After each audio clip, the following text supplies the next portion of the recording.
So this week I've been thinking about tents, and particularly the size of our tent.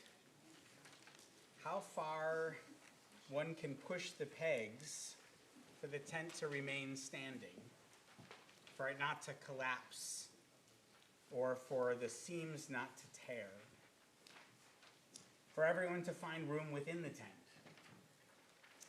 Tents have always been places for gathering. They provide shelter from the elements, warmth, sometimes around a fire, as in a teepee. They're places of conversation, communion, and nourishment, as in a Bedouin tent, for example. And they're places of holiness, as in the Ohel Moed, the tent of meeting featured in our Parsha. Candidly, I've been pretty torn about the new circle, which is debuting at Kiddush lunch today. There are those who are grateful, and those who are pretty upset with me. And I know my rabbinic colleagues around the country are struggling in this moment to figure out the best way forward for them. Presidents of their shuls and boards are struggling to find the best way to fulfill longstanding commitments to the land and state of Israel, and also hold within their tents together to allow for some measure of discomfort, to also allow for inclusion and pluralism and community. I asked Miriam this week if she thought I was right to support this, and she said yes, because you love Jews. And it's true.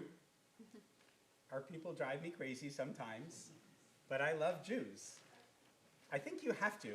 I've advised prospective rabbinical students over the years when they come to ask me about, should I be a rabbi or what's it like to become a rabbi?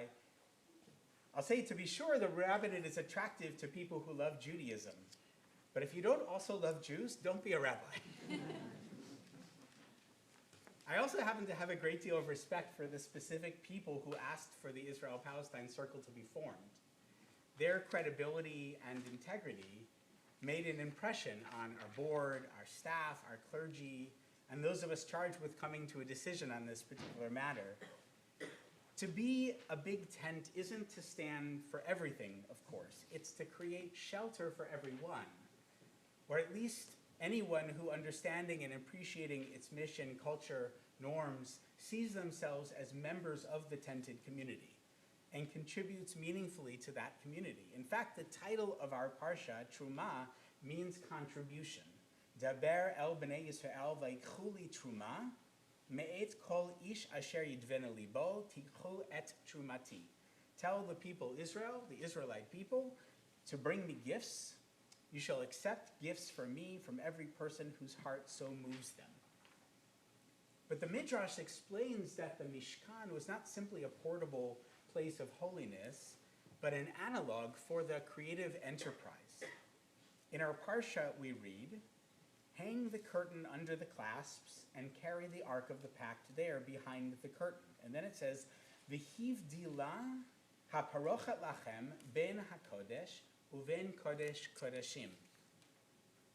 So that the curtain shall serve you as a partition between the holy, the kodesh, and the kodesh kodeshim, the holy of holies. In other words, this tent, right, this Ohel Moed, is an essential component of the larger project of the Mishkan, that is the tabernacle. So again, if you were to look at the image in the back of Chumashim, you can see a rendering of this, but basically you have this sort of peripheral fence, and then you have altar and a laver, and then you have this sort of tent-like structure, which is called the Ohel Moed. There's some opinions that say the Ohel Moed was separate, but it seems that most of the biblical text implies that these are basically two words for the same thing, that this is the tent. And within the tent, there are two chambers. One of them is called the Kodesh, the holy space. That's where the menorah is, for example, and the Shulchan. And the other is called the Dvir, or the Kodesh Kodeshim. That's the inner sanctum, the Holy of Holies. And between those two sections, the first one where Kohanim go, and the second one where only the Kohen Gadol goes on Yom Kippur to commune with God, there's a parochet. There's a curtain that separates them. It's a division between the Kodesh and the Kodeshim, but both of them exist or within the tent. And that's the point I'm trying to make here.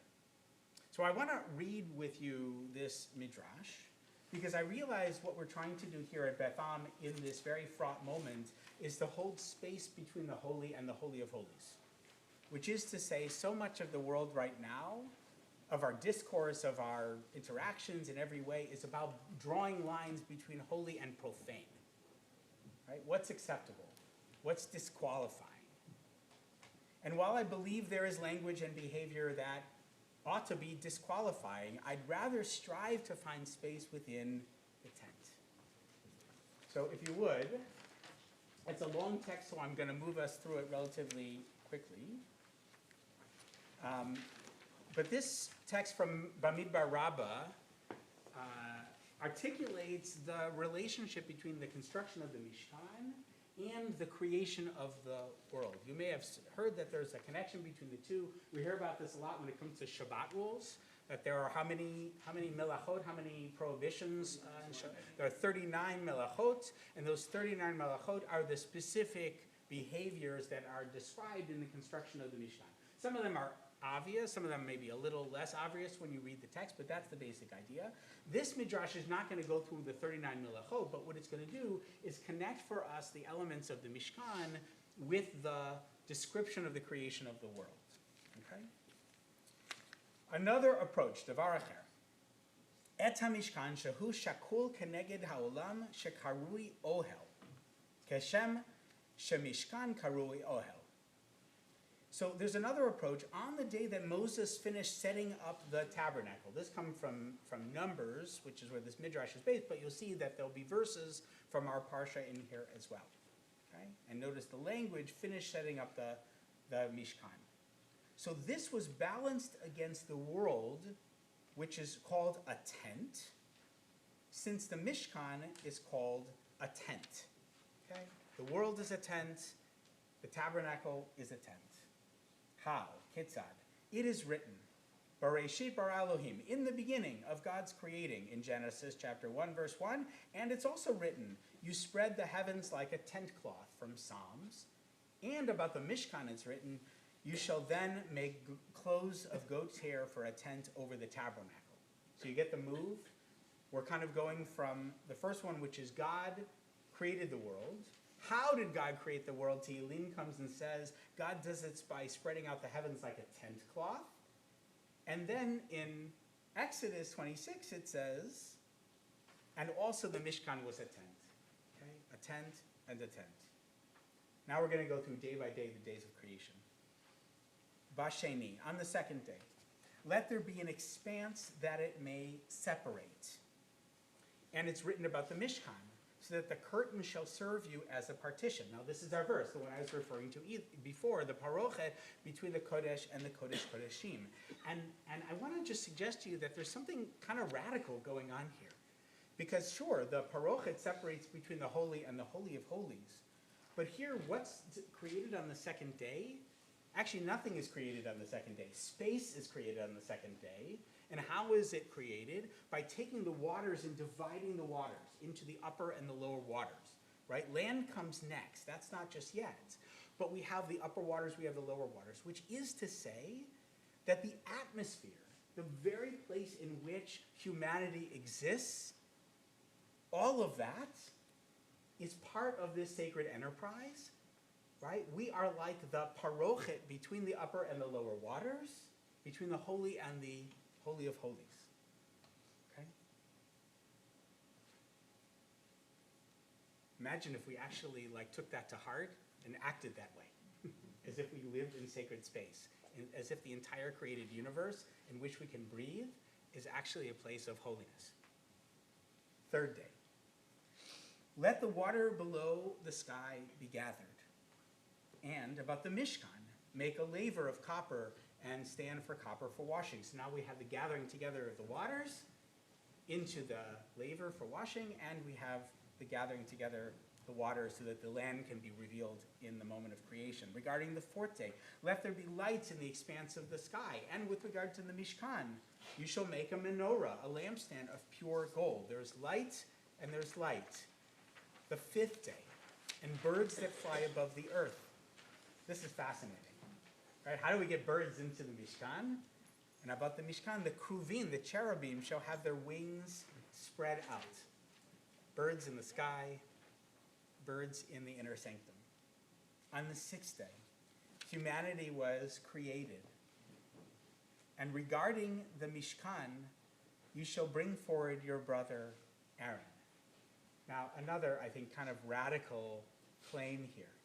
Because what's really being said, on the sixth day, right, God creates humanity. And what's the role of humanity? It is to be God's partner in the world, right? We're God's interlocutor. Sometimes we're God's debate partners, arguing with God. We see that with Abraham and in other places, right? But God's relationship with us here is made equivalent to Moses' relationship with his brother, okay?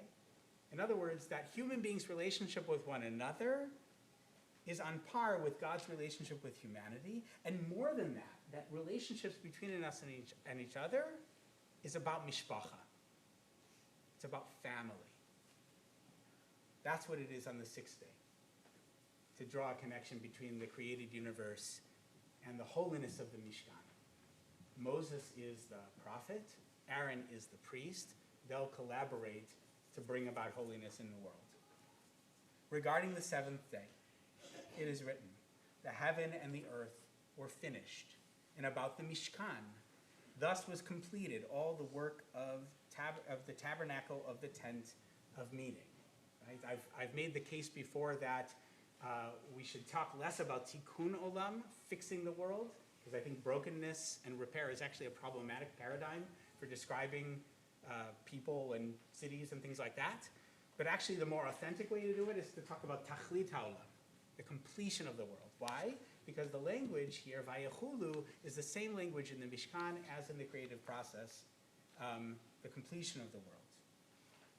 And about the creation of the world it is written, and God blessed the seventh day. And about the Mishkan, Moses blessed them, the people. And regarding the seventh day, God finished, and the Mishkan on the day that Moses finished. And regarding the seventh day, God sanctified it. And regarding the Mishkan, he, that is Moses, sanctified it.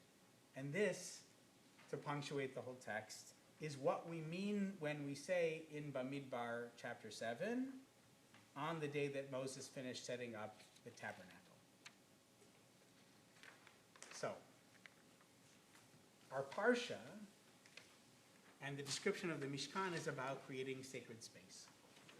And it reminds us that the very universe in its entirety is meant to be sacred space, right? Between Kodesh and Kodeshim. The world is holy. But this analogy, I think, shouldn't be misunderstood because the universe is also not monolithic.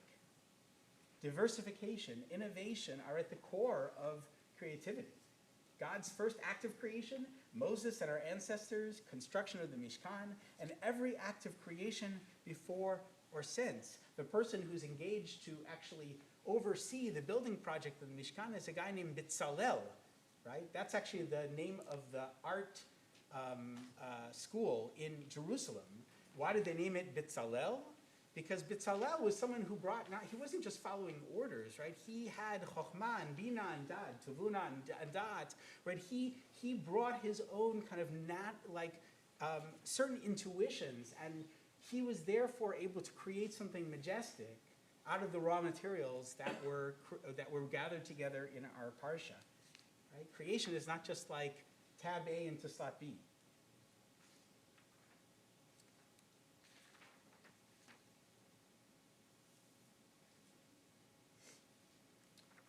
And also the tent is always in need of attention.